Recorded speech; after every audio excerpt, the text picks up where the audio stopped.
Opinião e notícia, cotidiano, saúde, comportamento, economia e a rotina nossa do dia a dia. Direitos, lutas, as relações de trabalho. Podcast da Contraficute está no ar. Olá, você que nos acompanha aqui nos canais de comunicação da Contraficute. Eu sou o André Carini e estou mais uma vez aqui no nosso Contraficast junto com a Lilian Milena, que você também está vendo aí na parte de cima do ladinho do vídeo aí, que é a nossa jornalista, que é a nossa co-apresentadora agora do Contraficast. E hoje a gente tem aqui a Marilane Teixeira, que é professora e pesquisadora do CESIT da Unicamp. A Marilane Teixeira foi convidada aqui, aceitou gentilmente o nosso convite, aqui o nosso pedido para participar, para bater um papo sobre a escala 6x1. Marilane, obrigado por você estar mais uma vez aqui com a gente no nosso Contraficast para brilhantar, para poder nos dar aulas, enfim, para poder nos abrir a mente a respeito de vários assuntos hoje sobre a escala 6x1. Seja bem-vinda. Obrigada, Dé, obrigada, Lilian, muito obrigada pelo convite, estar aqui com vocês de novo é uma honra e uma oportunidade de falar desse tema tão importante hoje para nós e para o Brasil inteiro, né? Sim, sim. A Lilian Milena também vai dar sua saudação e eu já vou aproveitar aqui também, assim, a gente já tinha combinado, inclusive, de fazer aqui uma abertura, né? Eu já tinha dito aqui mais ou menos como é que eu ia fazer, mas a Lilian Milena que está aqui já pode, inclusive, engatar aqui o assunto se quiser. Lilian, seja bem-vinda também aqui. Obrigado mais uma vez por co-apresentar o nosso Contraficast. Eu que agradeço, gente. Bom dia, boa tarde, boa noite. Professora, muito obrigada por participar dessa entrevista muito importante. A gente está aí numa reta final, faltando alguns dias para duas propostas de emenda constitucional irem à votação na Câmara dos Deputados. E é isso. Acho que a apresentação básica é essa. Você quer começar com a primeira pergunta? Vamos lá, eu tinha pensado aqui em falar, porque a gente vê uma guerra ideológica muito grande, principalmente nesse ano, que é um ano pré-eleitoral, um ano eleitoral. Né? A gente está aqui em período pré-eleitoral, enfim, temos eleições esse ano, e a gente sabe que nesses períodos as disputas ideológicas, as disputas de narrativas, elas são muito mais intensas, elas são muito mais agressivas, e eu diria em alguns pontos até mentirosas, né? O que eu quero dizer com isso? O que eu quero colocar? Eu quero colocar que é o seguinte: ainda tem gente da classe trabalhadora, ainda tem trabalhador que não se conscientizou de que reduzir a jornada de trabalho sem reduzir salário, reduzir a escala principalmente, né? Que hoje, por exemplo, a maioria das pessoas faz 6x1, trabalha 6 dias, folga um dia, esse dia é sempre picado, é aqui, é ali, é uma segunda, é uma quarta, enfim, que você ter mais dias de descanso, você trabalhar menos, é mais benéfico para o trabalhador. Tem gente que ainda tem aquela ideia de que quanto mais você trabalha, mais você enriquece, e parece que todos os estudos que são feitos, eles dizem ao contrário. Mas quem vai falar isso é justamente a Marilane Teixeira, nossa professora aqui, que é dona do assunto, vamos dizer, né? Tem aí as informações, né? Marilane. É isso mesmo, né? É isso aí, André, Lilian. Eu acho que tem uma cultura, né, na sociedade que tem uma cultura de valorização do trabalho, que é uma coisa boa, né? Porque, sem dúvida nenhuma, o trabalho ele é uma fonte de inspiração, uma fonte de criatividade, de realização pessoal, mas não o trabalho em excesso, né? E eu acho que é isso que muitas vezes se confunde. E, sem dúvida nenhuma, uma mentalidade que está presente, né, nos setores mais conservadores, na elite econômica, e que, de alguma maneira, às vezes os próprios trabalhadoras compram essa ideia, né, de que essa ideia de que a sua realização pessoal, a sua possibilidade de sucesso, ela depende do teu esforço, do teu trabalho, e que, portanto, o ócio, o tempo livre é uma manifestação, é um desperdício de tempo, né? Uhum. É coisa de quem é preguiçoso, quem é preguiçosa, porque, na verdade, o ideal é que se trabalhe o tempo inteiro. E essa ideia de que é por meio do trabalho que você vai subir na vida, que você vai poder se realizar do ponto de vista dos bens materiais que você deseja ter. E, assim, eu acho que, nesse sentido, o debate da redução da jornada de trabalho, ele nos abre uma oportunidade de questionar exatamente essas questões, né? Porque, assim, inclusive, eu comentava essa semana numa outra entrevista que, pela primeira vez, nessas últimas quase 4 décadas, né, que se discute a redução da jornada de trabalho, o tema ele não vem associado só à ideia de geração de emprego, mas vem associado a uma ideia de tempo livre, de mais tempo para poder se dedicar às outras dimensões da vida. E eu acho isso muito importante. É uma mudança cultural que eu acho que a gente precisa aprender com ela. Maravilha. Lília Milena? Eu gostaria de aproveitar, professora, e já lançar uma questão. Não sei se vocês acompanharam que a Folha de São Paulo fez várias entrevistas, várias reportagens, e uma reportagem que chamou muita atenção da gente foi que eles entrevistaram um dono de um restaurante, né, que ele implementou a redução da escala, né? Daí ele implementou a redução da escala e no final da experiência, até os próprios empregados dele não quiseram a redução da escala, né? E daí os argumentos foram que diminuiu a caixinha, o acesso à caixinha, teve que contratar mais pessoas para fazer a cobertura dos dias, né, e tal. Só que tem uma pegadinha aí. Quando a gente foi ver, assim, a gente lê a matéria direito, eles reduziram a escala, mas não reduziram a jornada. Então a galera trabalhou mais horas em um dia, se atrapalhou toda para voltar para casa, para buscar o filho na escola. Então ela foi sobrecarregada. E daí, a conclusão da matéria, o título, chamava a atenção, olha, não funcionou aqui pra gente, né? Então, é muito interessante que eu gostaria que a professora pudesse falar um pouco pra gente, por que é importante essa questão da redução da escala com a redução da jornada, do tempo de dia, né, de horas durante a semana. E assim, e outra coisa também importante é quais são os riscos que a gente tem de os projetos que estão sendo apreciados no Congresso terem essa distorção, né? A gente até conseguir a redução da escala, mas o perigo de a jornada se manter extensa do jeito que está. Não, ótima questão, Lilia. E de fato, assim, isso é uma coisa que a gente tem insistido muito, assim, desde o começo. De associar a redução da jornada de trabalho para o fim da escala 6x1. Não dá, de maneira alguma, aceitar a possibilidade de uma redução no número de dias trabalhados se não houver, respectivamente, uma redução no número de horas, né, trabalhadas durante o dia. E é curioso porque esse episódio que você se refere, ele circulou amplamente, né? Agora, as boas experiências positivas que estão sendo viabilizadas já, né, pelos setores econômicos, hotelaria, comércio, serviços, a própria indústria, não só experiências recentes, mas tem experiências, inclusive, mais antigas, experiências de jornada de trabalho de 40 horas semanais e concentradas nos 5 dias da semana em setores da indústria da cidade de São Paulo, mas essas boas experiências elas não são dadas os devidos créditos, né? E isso que você chamou a atenção é muito curioso, porque é isso, você reduz o número de dias trabalhados, mas mantém o número de horas. Então, imagina uma cidade como São Paulo, né?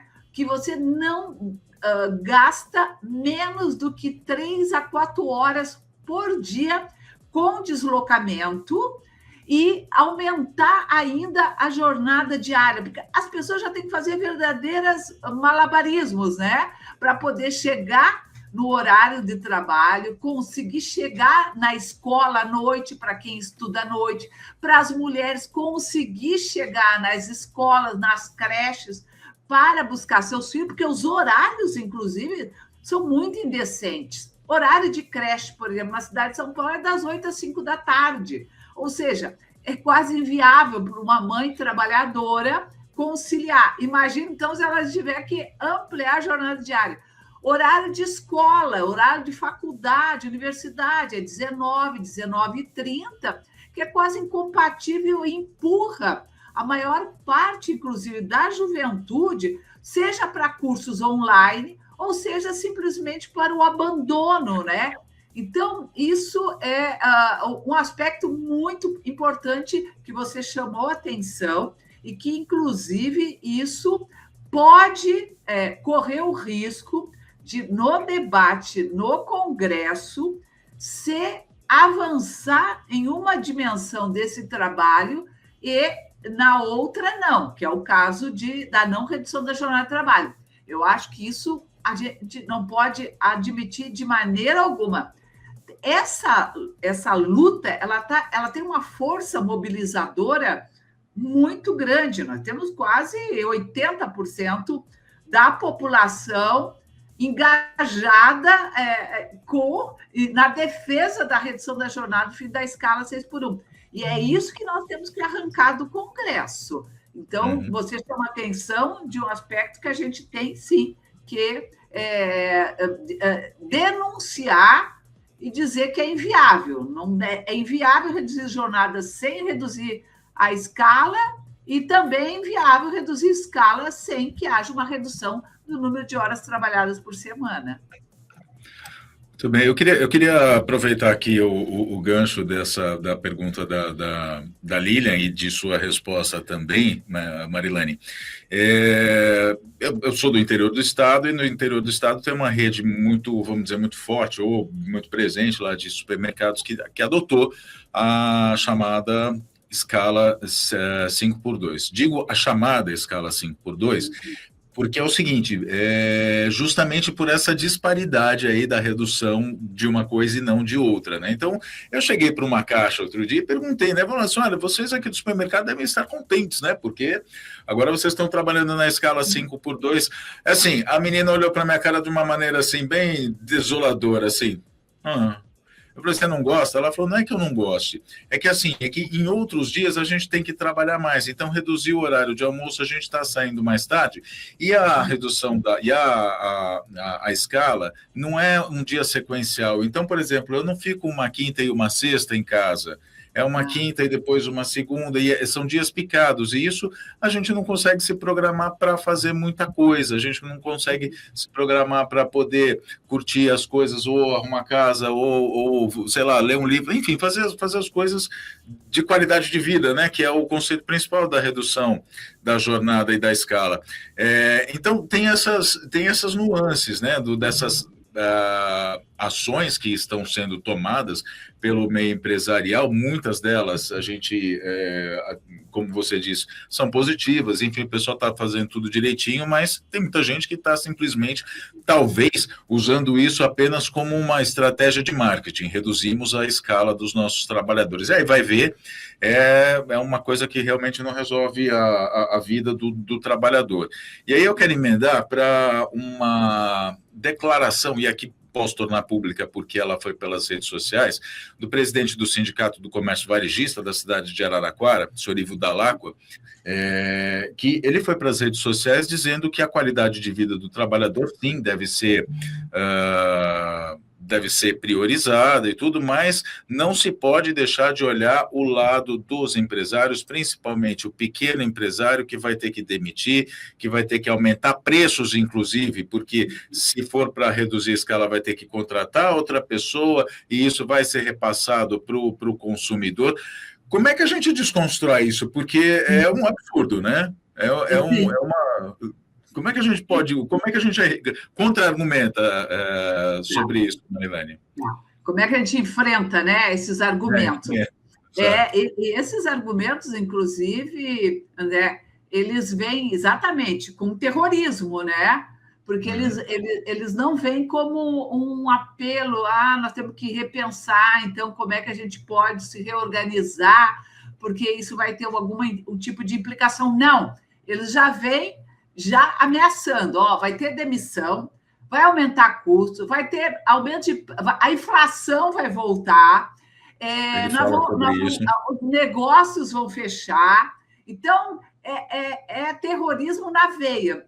E é aquele tipo de prática que, se a gente lembrar, ela também foi usada em todos os momentos históricos em que a gente teve que fazer lutas em torno de temas e bandeiras relacionados ao movimento e os interesses dos trabalhadores. A questão do salário mínimo é exatamente a mesma coisa. Quando se começou a discutir a política de valorização do salário mínimo, pergunta-se se houve incremento da inflação, se houve desemprego, se houve aumento da informalidade, se as empresas fecharam, nada disso.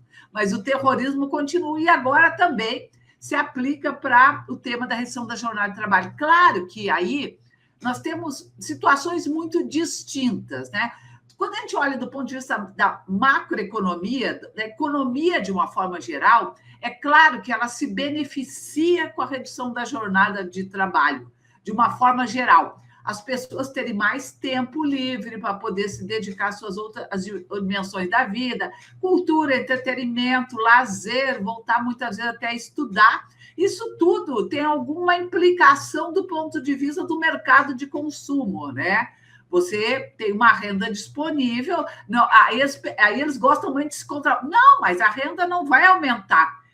Não necessariamente que a renda vai aumentar, mas o fato de ter mais tempo livre pode direcionar, inclusive, alguns gastos, por exemplo, em setores e áreas mais essenciais que ajudem a dinamizar a economia, ao invés de talvez entrar na internet e comprar alguma coisa importada, né, que vem de fora. Você vai ter tempo para poder fazer pesquisa de preço, visitar, circular mais. Então, isso do ponto de vista macroeconômico, a gente pode dizer que tem aspectos importantes. Tem aspectos importantes bem relacionados hoje, você tem um custo social decorrente da alto nível de rotatividade, estresse, cansaço, afastamento. Por exemplo, só o ano passado foi quase 600 mil pessoas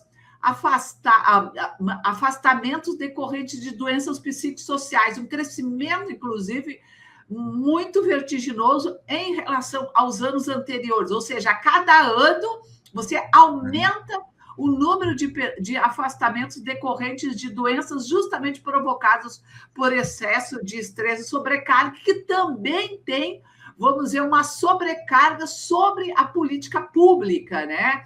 Sobre o sistema de seguridade social, sistema de saúde. Então, ou seja, você tem um custo social muito elevado, mantendo essa jornada, essa sobrecarga de trabalho. E os argumentos, quando você olha do ponto de vista dos negócios, claro que você tem aqueles setores que são mais intensivos em tecnologia e que já incorporaram tecnologia, que hoje reduzir para 5 dias da semana, 4 dias da semana, para 36 horas, para 40 horas, não compromete absolutamente nada os seus níveis de produtividade, porque a produtividade já é muito elevada, ou porque tem capacidade de reorganizar seus processos de trabalho de maneira que continue garantindo o mesmo nível de produção com um número menor de horas trabalhadas. Já esses que são mais intensivos em trabalho, que são setores essenciais, que tem que permanecer durante 7 dias da semana lá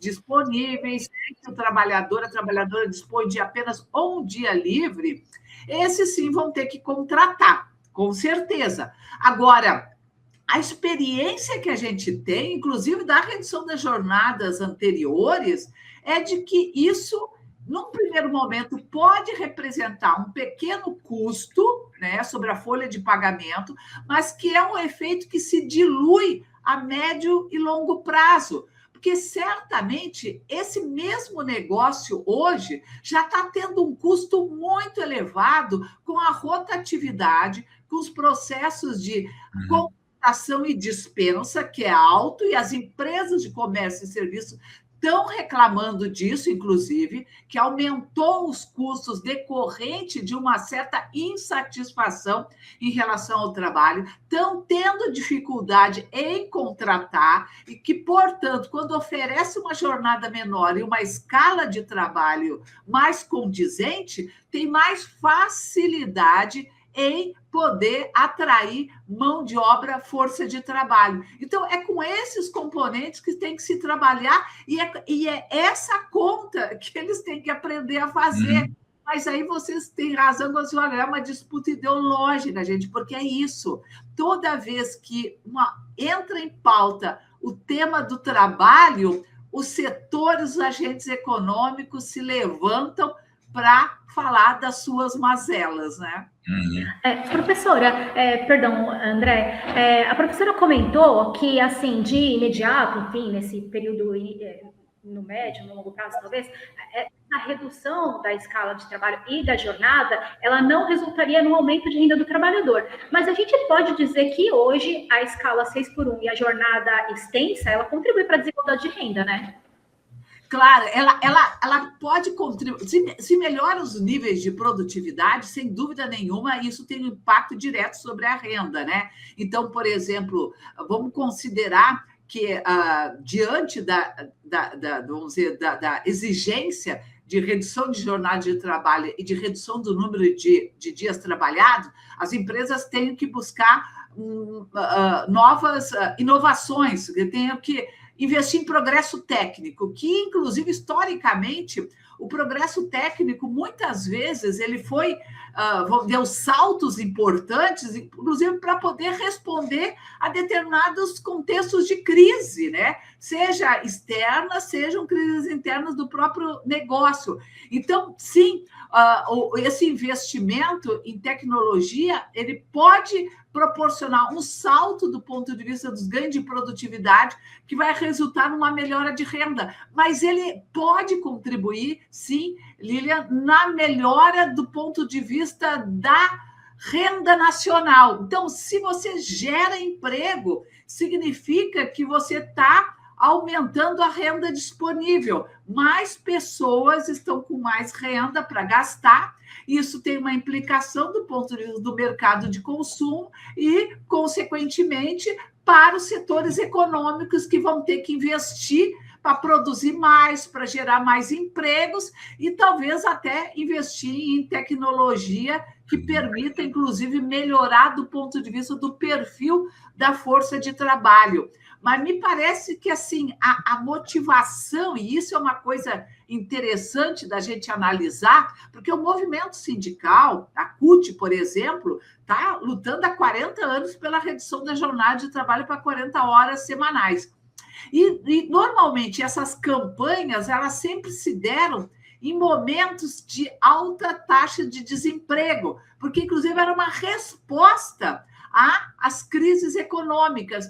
Não é a realidade desse contexto, porque esse contexto se dá o tema justamente no momento em que nós temos com as taxas de desemprego mais baixas. Então, na verdade, é uma mudança de cultura, de valores, em relação com o trabalho, né? Que é muito importante.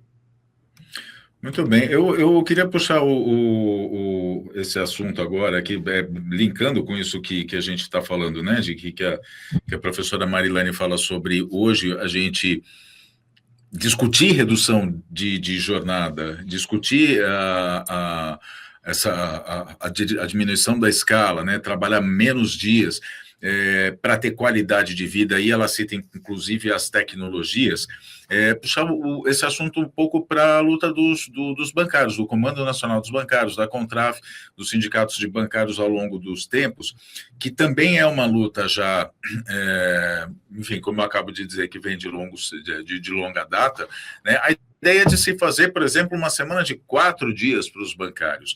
Eu lembro bem, a Ivone Silva sempre falava, né, quando era presidenta do Sindicato dos Bancários de São Paulo, sempre em todas as entrevistas ela falava para a gente que era assim, a gente tem que usar a tecnologia está aí, a gente tem que usar, não adianta fugir dela, a tecnologia veio para ficar, mas a tecnologia ela tem que necessariamente servir para a qualidade de vida do trabalhador e não para tirar emprego do trabalhador. E citando, inclusive, várias experiências lá fora, no exterior, de redução de jornada que aumentaram a produtividade, aumentaram a lucratividade, aumentaram a qualidade de vida, obviamente, dos trabalhadores. Então, no setor bancário, essa é uma luta que já vem de tempos também e que o movimento sindical bancário afirma ser possível. Eu queria até que a Lilian completasse essa pergunta aqui, também comentasse sobre isso, né, Lilian? Sobre a redução no sistema financeiro. E para perguntar para a professora Marilane se é possível mesmo, né? Diga lá, Lilian. Porque assim, a categoria bancária ela tem uma trajetória antiga, né? A categoria, dentre todas as categorias do sistema financeiro, ela já conquistou a escala 5x2, né? Mas é uma escala que vive sendo ameaçada, né? Vez ou outra tem um debate no Congresso Nacional de bancos querendo abrir aos sábados, abrir ao final de semana, estender horário. Então, assim, a categoria tem essa conquista na Convenção Coletiva de Trabalho, mas como ela não é uma conquista nacional, ela está dentro desse risco, né? E também, hoje a categoria também, além disso, o movimento sindical bancário luta junto com os outros trabalhadores em solidariedade, né? Até porque as outras categorias do sistema financeiro, né, e a Contrafut representa, né, agora os trabalhadores do sistema financeiro, sabe que muitos outros não têm esse benefício de trabalhar na escala 5x2 e numa jornada, né, como da categoria bancária. Então, é isso, né? Vamos lá, professora. O que dizer sobre o setor financeiro? Não, eu acho que o setor financeiro é um bom exemplo, inclusive até justamente queria comentar sobre isso, porque é um setor em que, vamos dizer, os avanços tecnológicos, eles progrediram tanto que hoje soa até estranho se você falar que vai numa agência bancária, né? Porque hoje, de posse de um computador, de um celular, você faz absolutamente tudo, né? Mas absolutamente tudo. Inclusive, esses dias eu saí e esqueci de levar a carteira com documento, com os cartões, aí me deu um pânico, né? Porque eu falei, meu Deus, tudo que eu lembrava, eu imaginava assim, não, eu não vou poder fazer porque eu preciso do cartão. Mas aí, assim, não, tem o Pix, né?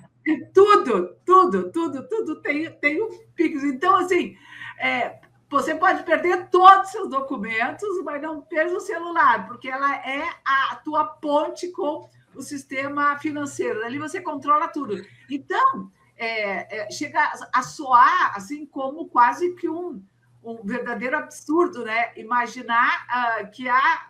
E tu tem razão, Lilian, porque eu já escutei isso várias vezes, essa tentativa de que o sistema financeiro possa ter um funcionamento que vá para além, né, da segunda até sexta-feira, invadindo os finais de semana, né? Então, eu acho que... E, assim, é um bom exemplo, e é um exemplo que, digamos, que a tecnologia foi usada, de certa forma, a nosso favor, né? Porque, óbvio, que é muito mais confortável poder resolver as coisas por meio de um sistema do que ter que se deslocar muitas vezes para a sua agência, dependendo do local onde você vive. Então, mas o mais importante também é que as pessoas, os trabalhadores, os funcionários, né, eles possam se apropriar dessa tecnologia e também melhorar do ponto de vista da qualidade do emprego, né? Porque a tecnologia não pode ser um instrumento que transforma o trabalhador numa máquina que não precisa de qualificação, de capacitação e, na verdade, se transforma num grande vendedor, né? Que uma parte dos bancários hoje, na verdade, se transformou num vendedor de serviço, um vendedor de produtos, mas é uma área que cresce muito do ponto de vista tecnológico. Então, também podemos pensar isso do ponto de vista dos outros, das outras dinâmicas, né? Então, pega o caso de um supermercado, de um mercado, eles hoje já tem muitos caixas de autoatendimento, né? Então, você já tem um número muito reduzido, inclusive, de caixas físicos, né? Ali disponível no final de semana. E final de semana ainda reduz ainda mais. Você já tem tecnologia suficiente para garantir uma logística de maneira que você necessariamente, para alguns itens, você não precisa fazer reposição diária, né? Nas prateleiras, você tem os dias de reposição. Então, ou seja, você vai reposicionando as formas como o trabalho vai sendo organizado, de maneira que, inclusive, isso que a Lilian chamou a atenção, a Lilian, ou foi você, André, que chamaram a atenção, que é, bom, tudo bem, eu tenho 2 dias livres por semana, mas eles não são na sequência. Isso também eu acho que é um desastre, porque você precisa de 2 dias na sequência para poder se recompor, para poder recuperar suas energias. Se desligar, né? Exatamente. Para se reconectar, inclusive, com a dinâmica da vida, com a relação com a família, com tarefas, com cumprir, ter tempo para poder fazer as tarefas da escola, da universidade, poder fazer uma viagem curta. Eu tenho chamado muita atenção para isso. Por exemplo, o setor hoteleiro, eu acho que tem que ser um setor que relativamente se beneficiaria muito bem com uma jornada mais reduzida. Porque se eu tenho 2 dias livres, eu posso fazer viagens curtas, eu posso programar algumas viagens, coisa que em um dia apenas da semana, ou em dias, digamos, que não são sequenciais, essas oportunidades simplesmente elas não existem, né? Então, a gente tem que pensar sempre do ponto de vista de como isso melhora o bem-estar e a qualidade de vida da população. Todo mundo se beneficia quando você tem uma sociedade com uma qualidade de vida das pessoas melhor, das pessoas poderem se divertir mais, aproveitar melhor as áreas de lazer, as áreas públicas, inclusive aproveitar melhor as programações gratuitas, né, que os grandes centros urbanos oferecem, mas que é inviável se eu tenho apenas um dia da semana para poder recuperar as energias, né? Professora, eu não sei se cabe, mas eu só queria fazer uma questão de análise assim do fenômeno que a gente vem acompanhando no sistema financeiro, né? Então a gente vê que a categoria bancária, nos últimos anos, ela veio se reduzindo por causa dessa implementação tecnológica dos bancos. Só que, paralelo a isso, quando a gente olha os dados do CAGED, a gente vê que os bancos passaram a ter outros concorrentes, né?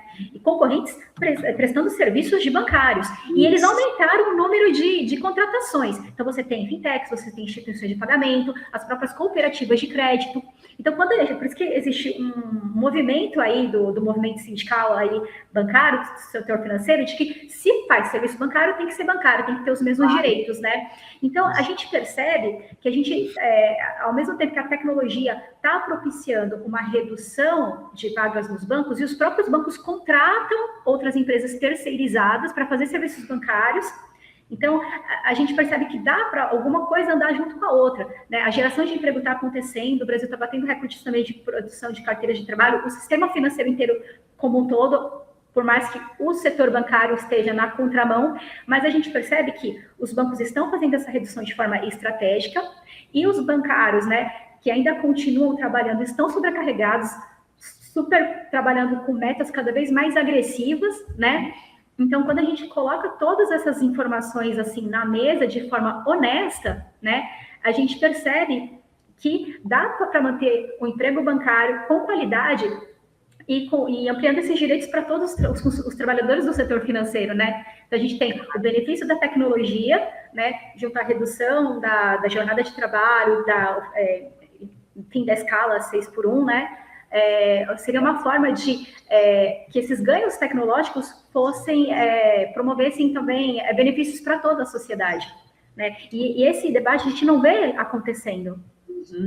Exatamente, Lilian, isso é muito bem, porque essa é uma forma, por exemplo, de se apropriar dos ganhos de produtividade de forma predatória, né? Porque uma sociedade saudável, os ganhos de produtividade, eles são repartidos para o conjunto da classe trabalhadora, melhorando os níveis de salário, permitindo que aquele produto, aquele serviço chegue até a população com preços mais acessíveis, né? Então, esse é um processo de, vamos dizer, quando a tecnologia ela atua de forma favorável para a classe trabalhadora. No sistema financeiro, a gente vê um processo muito perverso, que é uma concentração de renda, de riqueza, né? De patrimônio do sistema financeiro, uma intensificação por meio da tecnologia do trabalho e uma imposição, inclusive, de metas abusivas que tem conduzido o setor bancário, por exemplo, o setor financeiro, sem dúvida nenhuma, é um dos segmentos em que mais mais aparece o problema do adoecimento, né? Sim. O adoecimento psíquico-mental, ou seja, psicossocial, é o assédio, é a sobrecarga de trabalho. Então, ao invés de você gerar tecnologia para melhorar a qualidade de vida, para facilitar a realização do trabalho, ela serve a um propósito, que é um processo de acumulação de riqueza, né?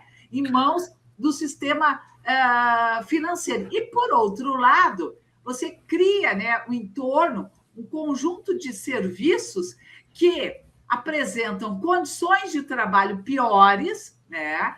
E que, portanto, superexploração, jornada extensa, salários menores, e que tenta se beneficiar oferecendo serviços a preços ou a custos menores por meio justamente da superexploração da força de trabalho. Por isso que essa luta de vocês, por exemplo, de considerar que todos eles são do sistema financeiro e que devem estar amparados pelo mesmo instrumento coletivo, né? Pela mesma convenção coletiva, pelos mesmos direitos, pelo mesmo piso salarial, ela é fundamental, porque senão a gente cria exatamente isso. Você tem um setor de ponta, com alto nível de tecnologia, que desempregou muitos trabalhadores que foram para essa franja trabalhar excessivamente, né?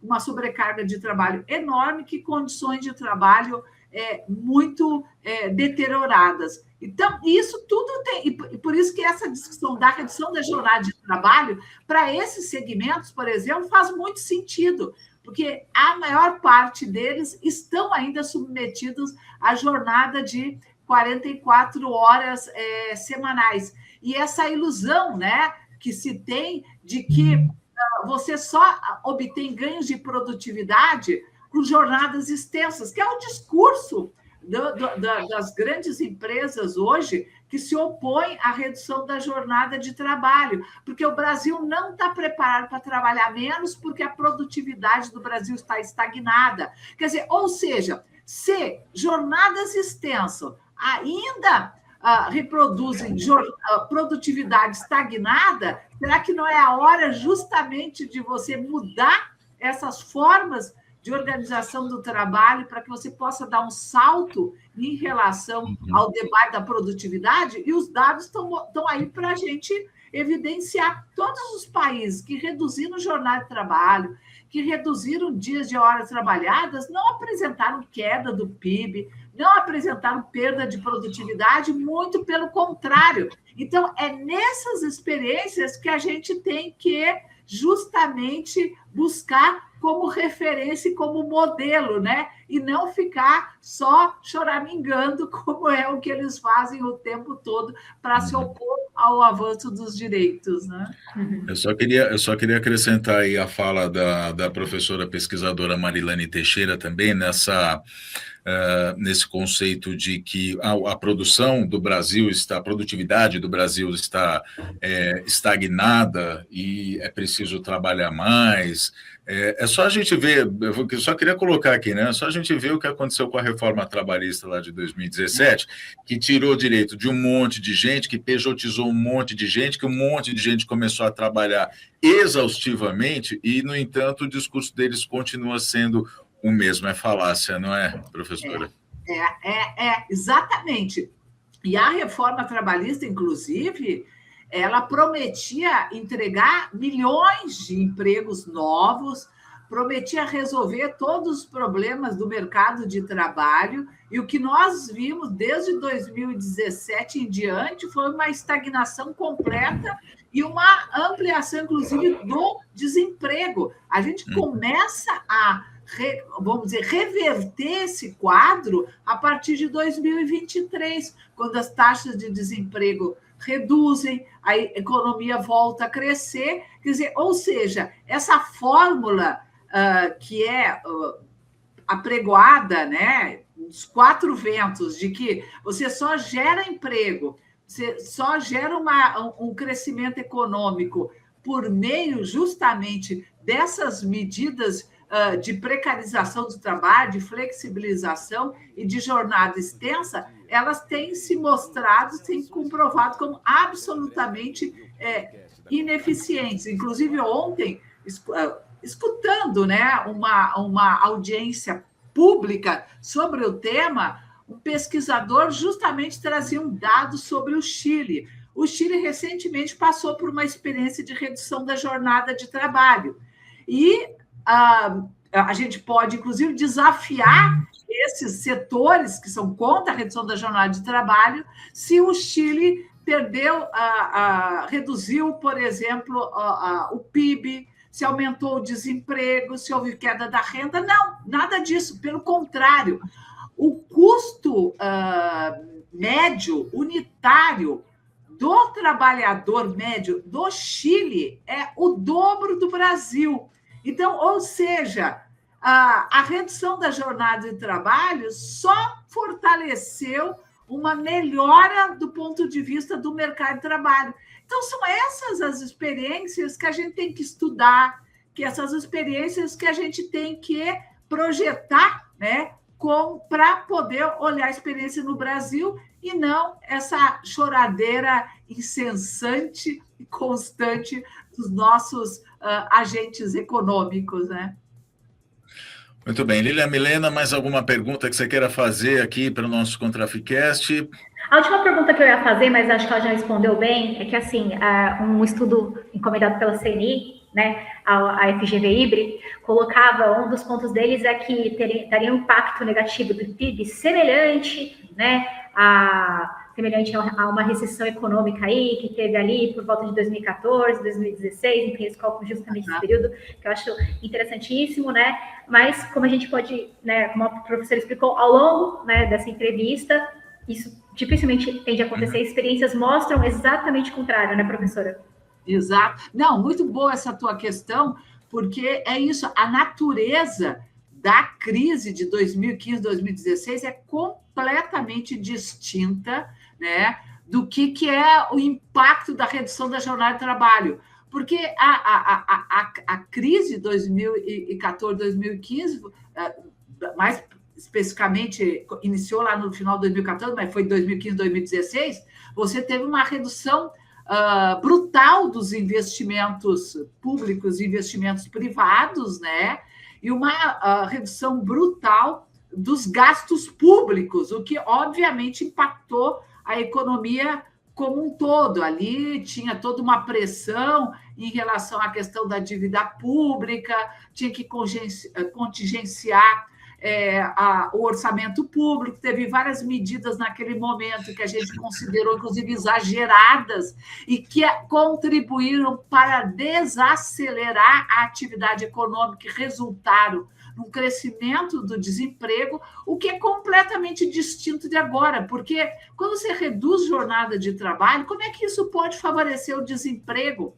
A nossa luta é pela redução da jornada e pela manutenção dos salários. Então, a renda disponível continua, as pessoas continuam tendo que comer, as pessoas continuam tendo que gastar os seus recursos para pagar aluguel, pegar transporte, enfim, para fazer lazer. Então, não há como e não tem explicação nenhuma que justifique essa ideia de que vai haver queda do PIB, a menos que eles considerem que, se nós definirmos que a escala de trabalho é 5 dias da semana com 2 dias sequenciais livres, as pessoas vão ser congeladas. O mundo vai parar, o Brasil vai parar e as pessoas só vão voltar a comer, a se divertir, a pegar transporte, a sair, a ler, a fazer lazer, cultura, depois do 3º dia, quando elas voltarem para o trabalho. Porque não tem cabimento, não tem como você ter uma queda do PIB. O PIB vai se manter inalterado. O que vai alterar é que as empresas, sim, vão ter que, em alguma medida, ampliar seu quadro de funcionário para continuar mantendo a mesma quantidade de serviço disponível. Isso pode ter um impacto no custo, mas nem dá para atribuir esse aumento no custo como um aumento generalizado da inflação, porque a renda total disponível continua a mesma. Então, isso não vai ter impacto inflacionário, porque se eu decido que o meu pão de queijo vai ter que sofrer um reajuste de 10%, 15%, eu vou no pão de queijo ali do outro lado da rua e ele vai me oferecer pelo valor menor. Então, o próprio mercado, nesses setores que tem maior nível de competição, eles vão anular qualquer efeito de reajuste de preços e que, portanto, essa fantasia de que a inflação pode retornar, gente, chega a ser uma indecência, né? Para não dizer uma falta de caráter, né? Desonestidade, né? Uma desonestidade intelectual, né? Exatamente, um problema de honestidade intelectual e técnica, inclusive, do ponto de vista do debate macroeconômico. Mas num país em que se inventa até de se tomar detergente para combater ideologias, né, o que a gente pode esperar enfim, dos setores que são contrários aos direitos dos trabalhadores é justamente isso. Professora Marilane, eu vou voltar agora para a gente está chegando aqui ao final do nosso ContrafCast. Eu vou voltar só um pouquinho lá na menina do caixa do supermercado. Quando eu perguntei para ela, pode ficar bom ou não, ela falou assim, vamos ver agora se vai ter uma lei, né, ou se a lei vai poder regular isso e vai ficar bom para a gente. Na sua avaliação, no seu ponto de vista, qual é a expectativa para o que está tramitando no Congresso? A gente vai conseguir, vai ter que ter acordo? Como é que você vê essa situação, esse futuro? Olha, eu acredito que a redução da jornada de trabalho é um caminho sem volta.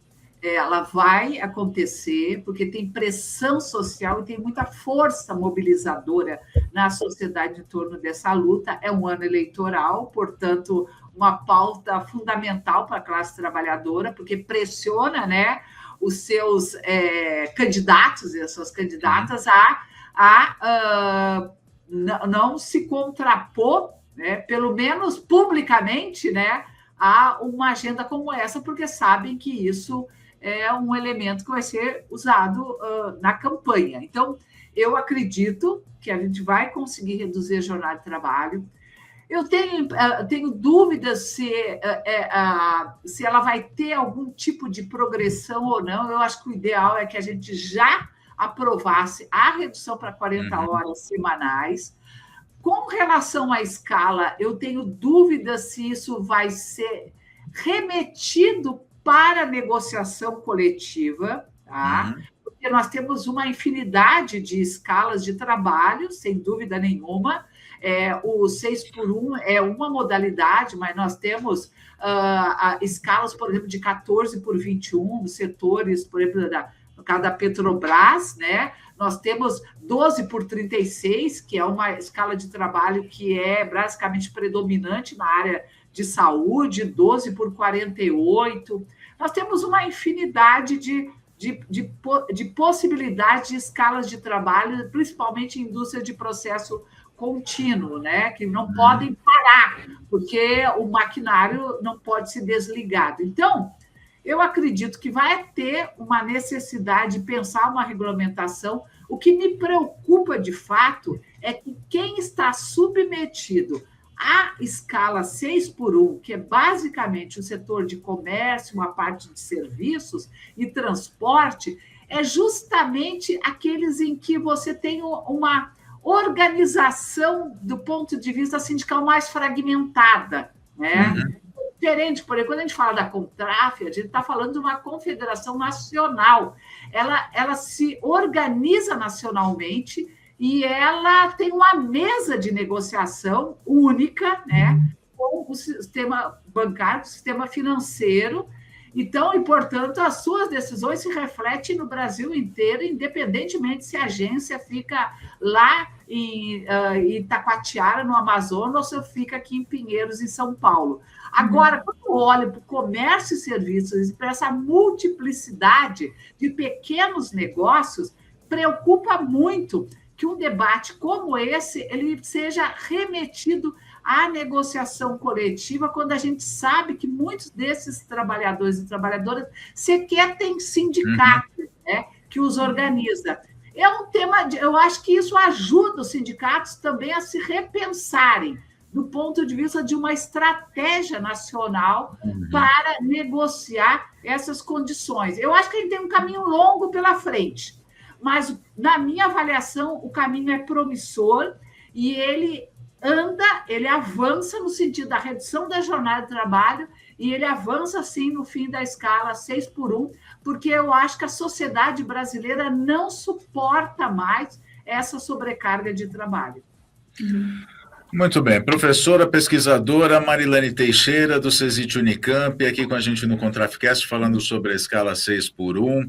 Queria agradecer demais, mais uma vez, a nossa conversa. Eu já conversei, eu sou declaradamente um fã de Marilane Teixeira, a gente já conversou diversas vezes ao longo dos anos, é sempre uma aula, sempre muito bom ter as informações que ela traz para a gente. Lília Milena, obrigado também pela participação.